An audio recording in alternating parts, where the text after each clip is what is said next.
Ladies and gentlemen, welcome back to Driven Wild. Today we're going to be talking all about contract violations.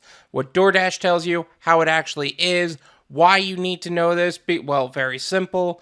You don't want to get deactivated, so you need to know what the major violations are that are the most common and most frequent that can potentially get you deactivated. Lateness-based violations explained at Doordash. We strive to protect the best and provide the best experience to all audiences on our platform, which includes ensuring that the customers know when their orders will be delivered on time, that they receive their orders on time per their independent contractor agreement. Dashers agree to complete deliveries in a safe and timely fashion. One thing I feel like is overlooked: safe and timely fashion. Don't drive crazy just because you may get a contract violation. I know that I've been guilty of that in the past. It's just not good. Dashers who repeatedly arrive at the merchant or customer significantly after the estimated arrival times are eligible for deactivation, as noted in our updated deactivation policy. At this time, one contract violation does not constitute grounds for deactivation. So, in other words, one time, all right, you get a violation, you'll see it. But if you start to accumulate contract violations, then we got a problem. Then Doordash is going to start looking at you sideways and start to decide whether or not they should deactivate you or not. A delivery is considered late when the amount of time taken to travel to the merchant and or to the customer exceeds the estimated time. Taking into account factors outside of your control, wait time at the merchant is not based on the suggestion arrival times in the app. In my personal opinion, yes, you can get a contract violation for being late to the merchant. I think it's a load of crap. I really think it's nonsense. I think that Doordash really needs to reevaluate that, because if I'm on time to the customer, you know, the people that actually pay and actually rate people and the reason you exist, Doordash, if they are getting their order on time and the merchant is waiting an extra 5, 10, even 15 minutes, what does it matter? It always frustrates me. It's not based on suggestion or suggested arrival time. The suggested arrival time is what you would see in the app at the top of the screen. And let's say you accept the order and you're already late. I've had that where I'm already out like an hour late to deliver this order and I just accepted it. That's not your fault. That's not going to affect you. The counters, the actual like timers, start and finish from the moment you accept to the moment you arrive to the merchant. Once you mark yourself as arrived to the merchant, that timer stops. Then a new timer starts when you say, I have the order. And then once you mark the arrival to the customer, then and only then will they stop the timer. In most cases, you shouldn't have an issue unless there's like a road closure or things completely outside of your control. I've had a few contract violations because there was a major accident. They closed down that road. Or the drawbridge. There is a drawbridge on the A1A down here in South Florida that I always catch, and it always makes me like 9 minutes late to pick up the order, and sometimes it's like 10, 11, 12, and I get the contract violation like, sir, you. We use Google Maps to calculate how long each delivery should take, taking into account reasonable and safe travel times and real-time traffic conditions. Okay, so Google Maps, while I do respect that they're using that as a way to figure out what the real-time delivery should be, the problem is that sometimes Google Maps isn't even keeping up with what's actually happening. And Doordash isn't actually adjusting based on real-time traffic conditions. They're just, where's the customer's food? I thought you were going to get here at this time. Here's a contract violation. So that's a load of crap. We also take into account your chosen transportation type. Okay, so for those of you who don't know, that there are Dasher accounts that do not use cars. They use bikes. Some of them are even on foot.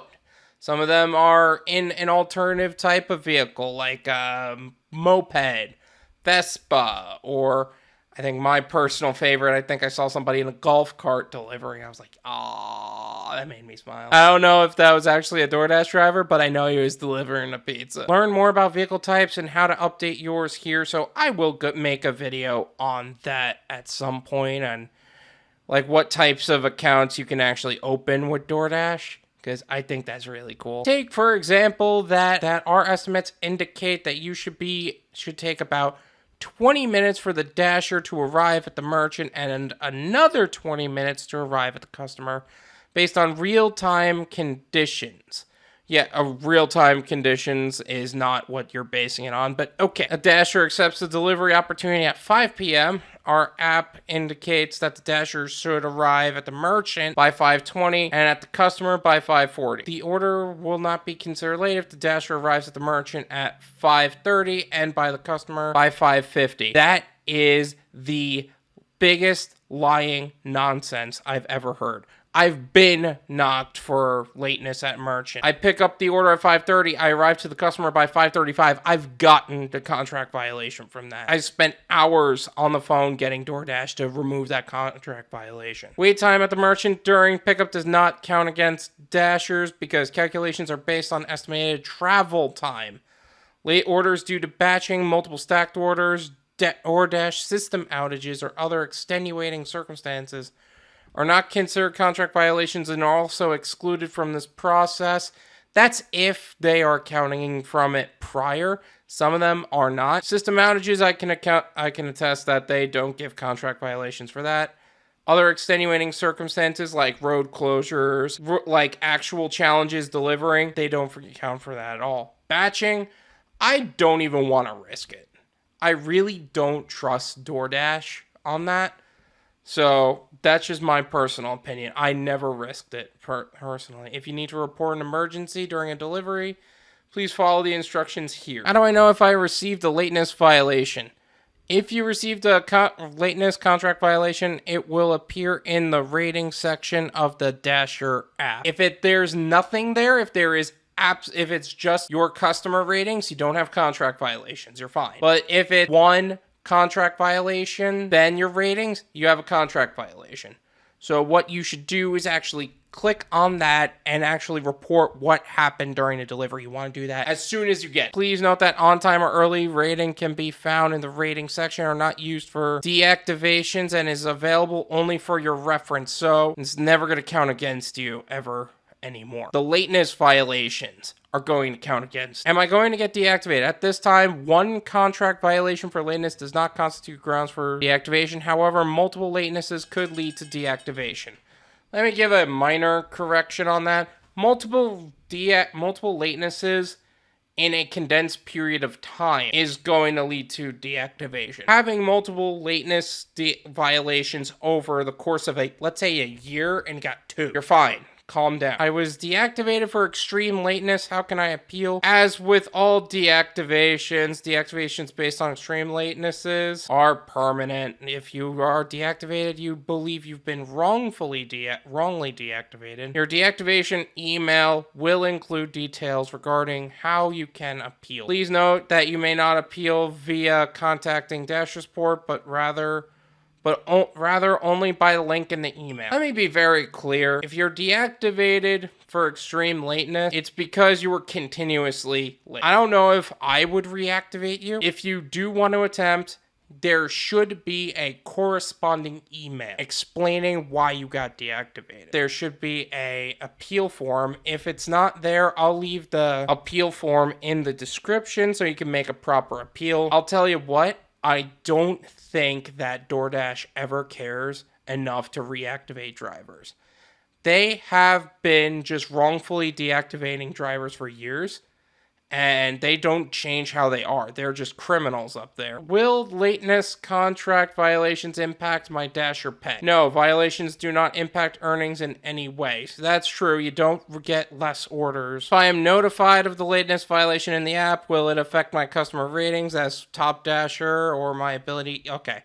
So no, it will not affect any of your other features such as top Dasher, Drive, Fast Pay scheduling, Dash Now.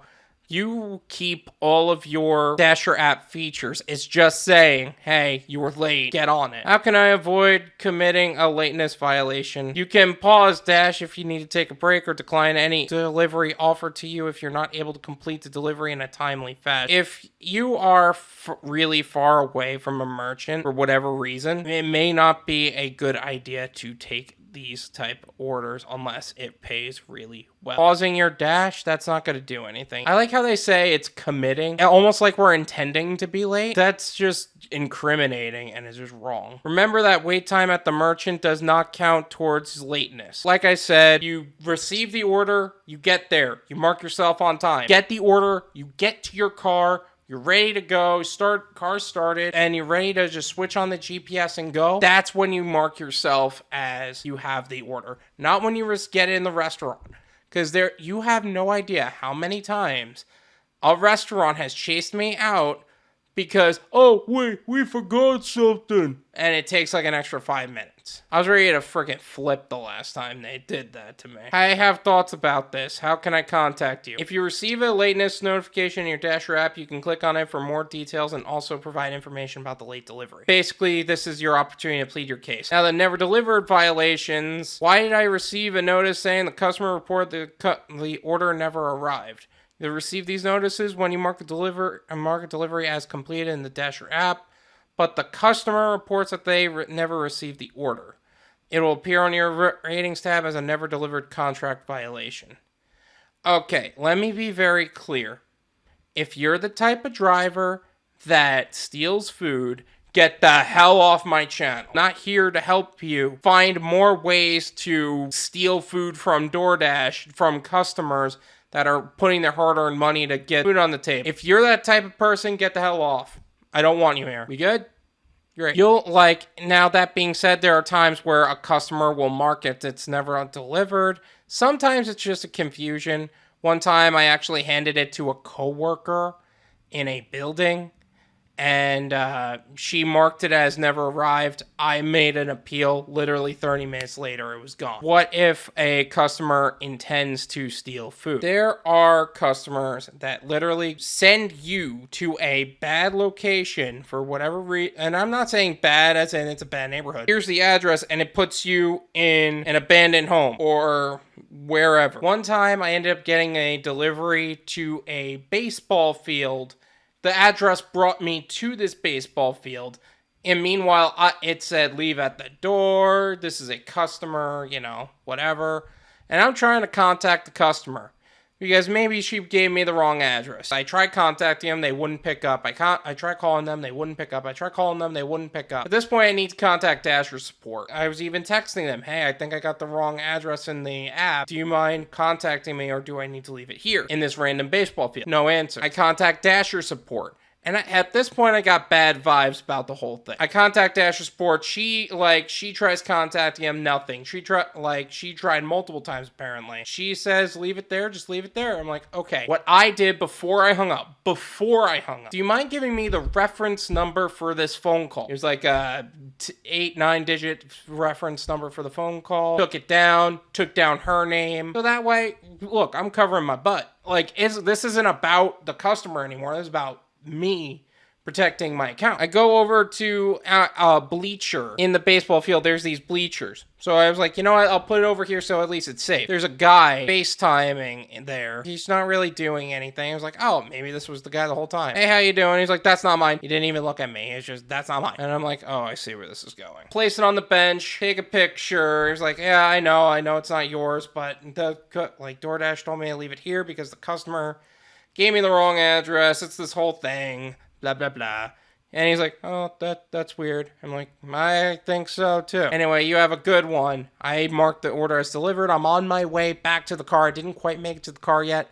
Suddenly, the customer then contacts me. And of course, she is screaming. Here's what I found interesting. She was screaming so loud. I heard her voice on his phone. And I was like, okay, I'm not being yelled at. Ma'am, I tried contacting you multiple times. I tried bringing this to the proper address. And at some point, I'm like, I'm not being yelled at. I hung up. I moved on with my night. I actually went to get gas after that. I get a call from DoorDash. And he's actually calling me about about what happened during that order. And I explained to him exactly what happened. I arrived to the baseball field, calling her multiple times, tried texting her multiple times to make sure I had the proper address. I then contacted Dasher support and got on the phone with the person who I called and the reference number. He's like, nope, I understand. Thank you very much.